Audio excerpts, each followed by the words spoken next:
Indus today, जो सदैव साहित्य, संस्कृति एवं खबरों को समागम करता रहा है। इसी कड़ी में हमने एक और परिवर्तन कर युवाओं के समक्ष बेहतर शिक्षा के विकल्प को सामने लाने का प्रयास शुरू किया, जिसके तहत भारत के सबसे बेहतरीन यूनिवर्सिटी में से एक संदीप यूनिवर्सिटी के बारे में जानने का प्रयास किया। भारत में संदीप यूनिवर्सिटी के 2 कैंपस स्थित हैं। पहला मधुबनी बिहार में और दूसरा नासिक महाराष्ट्र में। यह यूनिवर्सिटी यूजीसी द्वारा मान्यता प्राप्त भी है। ये यूनिवर्सिटी विभिन्न प्रकार के कोर्सेज ऑफर करती है, जैसे school of engineering and technology, school of law, school of management studies, school of computer science, school of design, school of science, school of pharmaceutical sciences, school of commerce and management, school of social sciences, humanities and language. लगभग 250 एकड़ में फैले इस campus में विद्यार्थियों हेतु सभी प्रकार की सुविधाएं उपलब्ध है। Hitech classroom, lab, digital library, wifi, campus और रिसर्च फैसिलिटी के साथ साथ राष्ट्रीय और अंतर्राष्ट्रीय स्तर के प्रोफेसर्स भी बच्चों को थ्योरी के साथ साथ प्रैक्टिकल नॉलेज भी देते हैं। इस यूनिवर्सिटी के बारे में और अधिक जानने के लिए हमारे साथी हरिओम गुप्ता ने इसके असिस्टेंट डायरेक्टर दीपेश मिश्रा जी से भी बात की है। आइए आपको दिखाते हैं हमारी ये खास रिपोर्ट।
साहित्य, संस्कृति और देश की बात। नमस्कार, आप सभी का स्वागत है इंडस टुडे पे। जैसा कि आप सभी जानते हैं कि इंडस टुडे सदैव कुछ नया करने के लिए जाना जाता रहा है और अभी हमारी टीम आ चुकी है पूर्वांचल के उत्तर प्रदेश में। साथियों, प्रकृति का नियम है बदलाव, इसी में हमने भी एक बदलाव किया और साहित्य और संस्कृति के साथ साथ शिक्षा के क्षेत्र में भी युवाओं तक इसकी बात को पहुंचाने का कार्य भी हमने शुरू कर दिया है। इसी कड़ी में आज हमारे साथ एक ऐसे शख्स हैं जो उच्च शिक्षा क्षेत्र में न केवल एक प्रबंधन विशेषज्ञ हैं, बल्कि युवाओं के मार्गदर्शक और प्रेरणा स्रोत भी हैं। भारत की सबसे बेहतरीन यूनिवर्सिटी में से एक संदीप यूनिवर्सिटी के असिस्टेंट डायरेक्टर दीपेश मिश्रा जी, जिन्होंने अपने अनुभव, नेतृत्व और दूरदृष्टि से शिक्षा के क्षेत्र में उत्कृष्टता की एक नई पहचान स्थापित की है। आज हम इनसे जानेंगे कि विश्वविद्यालय की कार्यशैली कैसी होती है, शिक्षा के बदलते स्वरूप और छात्रों के उज्जवल भविष्य की दिशा में उठाए जा रहे इनके तमाम कदमों के बारे में भी जानेंगे। तो आइए आप सभी के बीच में हम रूबरू करवाते हैं डायरेक्टर दीपेश मिश्रा जी को। तो सबसे पहले तो आपका बहुत बहुत स्वागत है हमारे चैनल पे। बहुत बहुत धन्यवाद। सर, सामान्य से अपने प्रश्नों की श्रृंखला जो है शुरू करते हैं। एक असिस्टेंट डायरेक्टर के तौर पर आपकी पहली प्राथमिकता क्या होती है? क्योंकि लोगों के मन में होता है कि असिस्टेंट डायरेक्टर हैं, इनकी कहीं कार्यशैली कुछ और होगी, इनकी दिनचर्या कुछ और होगी। तो सर आप बताएं कि आपकी पूरी दिनचर्या या फिर पूरा का पूरा सर आपका प्राथमिकता क्या है असिस्टेंट डायरेक्टर के तौर पे? देखिए, सबसे पहले तो बड़ी सामान्य प्राथमिकताएं हैं। प्राथमिकता वही है कि संदीप यूनिवर्सिटी को भारत के हर उस शहर, हर उस गांव, हर उस बच्चे तक पहुंचना जहाँ पर बच्चा एक अच्छी शिक्षा प्रदान करना चाहता है और शिक्षा के साथ-साथ अपने रोज़गार के अवसर को भी देख रहा है। ये मेरी सबसे पहली प्राथमिकता। और भारत के अलावा भी जो दूसरी कंट्रीज़ हैं, नेपाल है, हमारी इंटरनेशनल कंट्रीज़ है, वहाँ तक के बच्चों को भी संदीप यूनिवर्सिटी पर लाना एक सबसे बड़ा लक्ष्य है। सर आज देश में जहाँ भी बात होती है, हर हर बार कहा भी जाता है कि ऐसे इस तरीके से एक सिक्के के 2 पहलू होते हैं, वहाँ हर जगह 2 दृष्टि देखी जाती है, सभी की 2 दृष्टि हैं। तो आपके हिसाब से डिजिटल एजुकेशन और क्लासरूम लर्निंग जो है, दोनों अलग-अलग बात हैं। सर इस पर आपका क्या विचार है और आप किसकी तरफ आप झुकाव देते हैं? देखिए, 2 अलग-अलग पहलू हैं। डिजिटल आज की एक बेसिक नीड है। इस बदलते दौर पर हम कितना अपने आप को और जानकारी ले सकते हैं। डिजिटल एक ऐसा प्लेटफ़ॉर्म है जहाँ पर बच्चे ज़्यादा से ज़्यादा जाके जागरूक होते हैं। मेरा ये मानना है कि ये तो एक आज की बेसिक नीड है। इस नीड को लेते हुए और रही बात क्लासरूम्स लर्निंग की, क्लासरूम में पढ़ने की, तो जब ये कोरोना आया था तो शायद हमारे जितने भी शिक्षक या जितने भी हमारे विद्यार्थी थे, वो सारे स्टूडेंट्स ऑनलाइन पढ़ाई कर रहे थे। जो मेजर हम लोगों ने इस फ़र्क को महसूस किया कि ऑनलाइन में बच्चा क्लास लेता है, लेकिन शायद जितनी अनुशासन और जितनी पढ़ाई में जो रुचि, जो ऑफ़लाइन क्लासेस और क्लास लर्निंग में मिलती है, वो शायद ऑनलाइन में हमारे चाहते हुए भी शायद हम उस चीज़ पर उतना कंसर्न नहीं कर पाते हैं। इसलिए मेरा महत्व तो ये है, जहाँ तक मैं महत्व दूँगा, वहाँ तक दोनों का महत्व अपनी-अपनी जगह उतना ही ज़रूरी है, जितना ऑनलाइन में और उतना ही डिजिटल में भी। बिल्कुल सर और आधुनिकता के दौर है ये यहाँ पे इसकी अपनी-अपनी बात है। सर आज भारत में हमेशा भारत भी खुद भी विकसित की ओर बढ़ रहा है। बेहतर हर जगह बेहतर की तलाश होती है। सभी विश्वविद्यालय की अपनी-अपनी कुछ खूबियाँ हैं। सर मैं आपसे ये जानना चाहता हूँ कि संदीप यूनिवर्सिटी को ऐसी क्या खूबियाँ उसके पास है जो सिर्फ़ और सिर्फ़ विद्यार्थियों को फ़ायदेमंद साबित होंगी, जो सिर्फ़ और सिर्फ़ संदीप यूनिवर्सिटी ही प्रोवाइड करेगी? बाकी यूनिवर्सिटी से उसे बेहतर बनाती हो? देखिए, संदीप में सबसे बड़ी अगर विशेषता की बात कहूँ तो शायद हम लोग 2 पहलू पर बहुत पहले काम करते हैं। संदीप का अपना मानना है कि सबसे पहले तो बच्चा जब हमारे पास आता है तो किसी उद्देश्य को लेके आता है कि आज गार्जियन और जितने भी विद्यार्थी हैं वो इसीलिए आते हैं कि आज उनका भविष्य क्या होगा।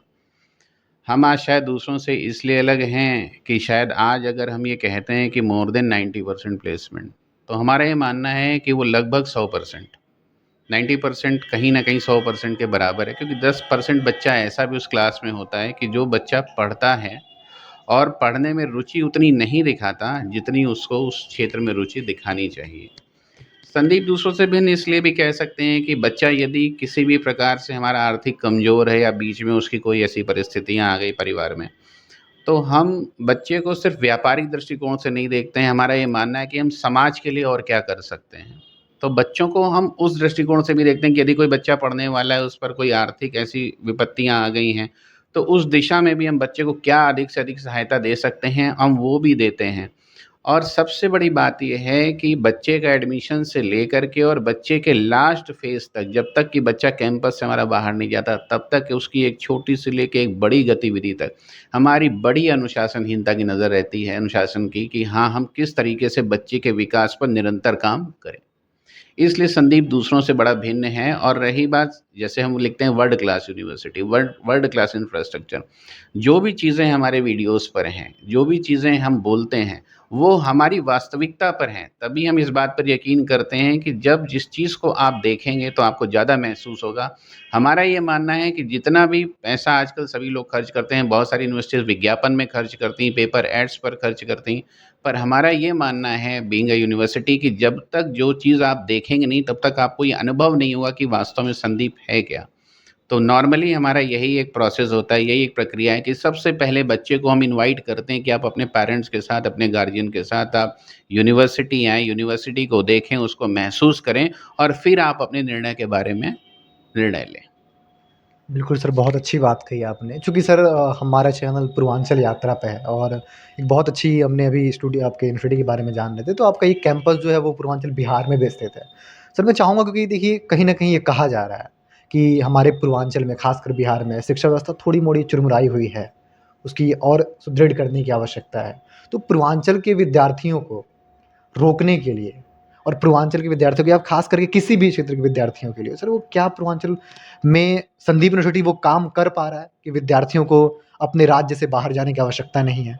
देखिए, बिहार में सबसे बड़ी अगर आज बिहार में समस्या है, वो शायद पलायन की है। आज विद्यार्थी भी बिहार का बिहार में रुकना नहीं चाहता, जी। माँ बाप भी नहीं चाहते कि हमारा बच्चा बिहार में रुके। कारण क्या है? बिहार में पढ़ाई का माहौल।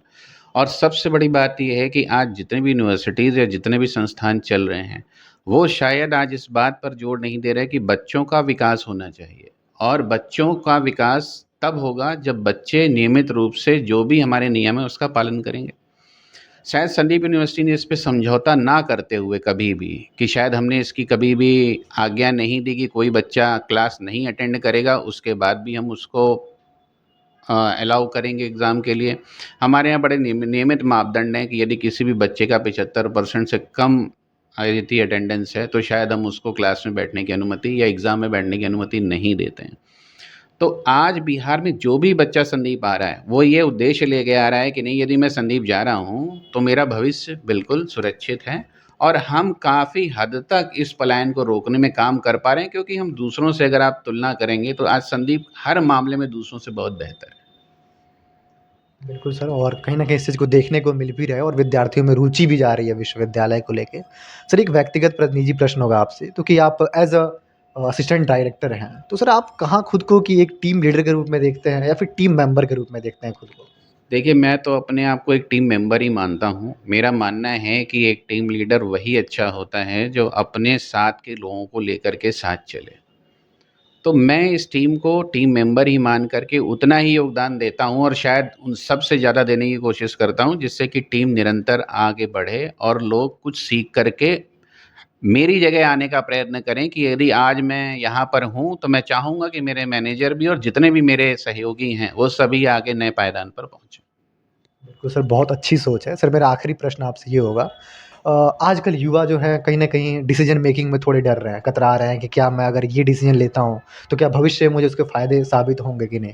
सर, आपका कोई ऐसा आपने कोई ऐसा निर्णय लिया हो, जो उस समय थोड़े आप असमंजस में हो, लेकिन बाद में चल के जो है उसका जो रिज़ल्ट है वो पॉज़िटिव आया हो? ऐसा सर मैं इसलिए पूछ रहा हूँ कि हमारे युवाओं को ये उनको थोड़ा वो जागरूक हो सकें और डिसीज़न मेकिंग में थोड़ा वो काफ़ी मतलब मोटिवेट हो सकें, कॉन्फिडेंस आ सके। देखिए, आज से पहले अगर मैं एक कोइंसिडेंस की आपसे बात करूँ, तो शायद अभी तक हम लोगों ने एक बड़ा एक चैलेंजिंग स्टेट लिया हुआ है, जिसको हम नॉर्थ ईस्ट कहते हैं। नॉर्थ ईस्ट का निर्णय हमारा इतना चुनौतियों भरा था कि शायद उस निर्णय पर पहुँचते-पहुँचते मुझे ये सोचना पड़ा कि शायद मैं इस निर्णय को ले रहा हूँ, हम नॉर्थ ईस्ट में जा कर के सफल हो पाएँगे या नहीं हो पाएँगे। लेकिन मेरे मन में एक इच्छा शक्ति थी कि नहीं, यदि कुछ करने का जज़्बा है, तो शायद मैं इसको कर ले जाऊँगा। और इसके पीछे पूरी रणनीति होती है कि अगर मुझे यहाँ पहुँचना है, तो मैं कैसे पहुँचूँगा। तो एक छोटे से लक्ष्य को लेकर के मैंने स्टार्ट किया था, और मैं ये मानता हूँ कि आज नॉर्थ ईस्ट एक ऐसा उदाहरण साबित हुआ है कि जहाँ पर हमने कभी भी अपनी रीच उस लेवल पर नहीं करी थी। आज मैं ये कहने पर बड़ा ही मुझे प्रसन्नता होती है कि आज उस नॉर्थ ईस्ट से 60 से ज़्यादा बच्चों ने हमारे फॉर्म्स को भर के रुचि दिखाई है कि हाँ, संदीप यूनिवर्सिटी भी कोई यूनिवर्सिटी है जहाँ पर हम लोग भी अप्लाई कर सकते हैं। और वहाँ के बच्चों ने भी हमारे यहाँ रजिस्ट्रेशन, एडमिशन सब कराए हैं। तो मेरा ये मानना है कि यदि आपकी इच्छा शक्ति है, तो आप किसी भी सफलता को प्राप्त कर सकते हैं, और आपकी एक निश्चित समय सीमा होनी चाहिए, और उस सीमा के पीछे आपकी कार्य योजना बिल्कुल सुनिश्चित होनी चाहिए। बिल्कुल दृढ़ निश्चय जो है और सफलता की तरफ लेके जाता है। सर, मैं अपना प्रश्न समाप्त करूँगा। मैं बस आपसे एक आखिरी, क्योंकि एज़ अ स्टूडेंट जो हमारे विद्यार्थी इस वीडियो को देख रहे होंगे हमारे माध्यम से, उनके मन में सर सवाल होगा कि आखिर वो संदीप यूनिवर्सिटी के अंदर जब वो आएँ, तो कौन-कौन से कोर्सेज़ हैं जो संदीप यूनिवर्सिटी प्रोवाइड करती है? सर, उसके ऊपर थोड़ी-सी आप ब्रीफ में अगर देखिए, संदीप यूनिवर्सिटी में लॉ है, इंजीनियरिंग है, फैशन डिज़ाइनिंग है, वाइन टेक्नोलॉजी है, कॉस्मेटोलॉजी है, 52 मोर देन 52 कोर्सेज़ हैं, जहाँ पर अपने आप अपने करियर को चुन सकते हैं और एक अच्छे भविष्य का निर्माण कर सकते हैं। बहुत-बहुत शुक्रिया सर। तो आप सभी ने अभी हमारे बीच थे असिस्टेंट डायरेक्टर दीपेश मिश्रा जी। आपने इनके वक्तव्य को सुना हमारे वीडियो के माध्यम से। अगर आपके मन में ऐसे कोई सवाल है, चाहे विद्यार्थियों के लिए विश्वविद्यालय के बारे में या फिर संदीप यूनिवर्सिटी के बारे में कोई भी सवाल, तो आप सभी कमेंट बॉक्स में अपने सवाल को पूछ सकते हैं, और विश्वविद्यालय के बारे में और अधिक जानने के लिए डिस्क्रिप्शन बॉक्स में आप इनका विश्वविद्यालय का लिंक भी दे देंगे, आप वहाँ पे जाइए, और हो सकता है कि आप सभी के लिए भी संदीप यूनिवर्सिटी एक बेहतर विकल्प के रूप में साबित हो। बहुत-बहुत शुक्रिया सर।